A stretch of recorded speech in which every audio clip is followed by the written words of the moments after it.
Lors de nos recherches, nous avons constaté que les êtres humains font augmenter la température du globe, ce qui contribue au dérèglement climatique. Cette hausse de température qu'on n'arrive pas à expliquer avec des phénomènes naturels, c'est l'homme qui modifie cette température à la surface du globe.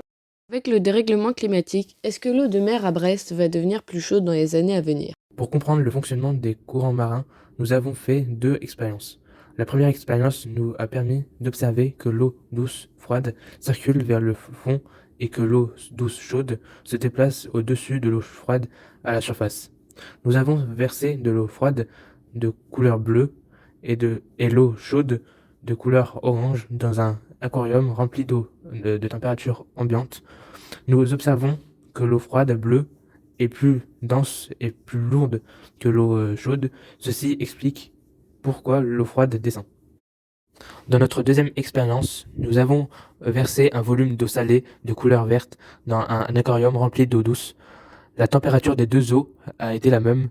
Observez comment l'eau salée descend au fond de l'aquarium. Ceci prouve que l'eau salée est plus dense et plus lourde que l'eau douce.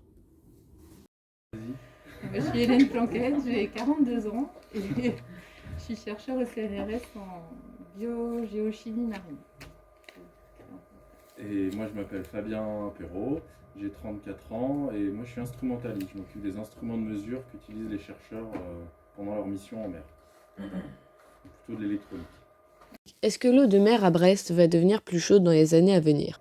Alors non, il va encore falloir une combinaison pour nager à Brest. Parce qu'en fait, alors voilà, là on est là. Et ouais, c'est le Conquet ici. Non, c'est le Conquet. Non, c'est toi. Et en fait, bah, tout ce qui est bleu ici, c'est des températures froides. Vous voyez, 13, 14, 14,5 degrés, c'est la température de l'eau de mer en surface. Et tout ce qui est rouge ici, on atteint des températures de 18.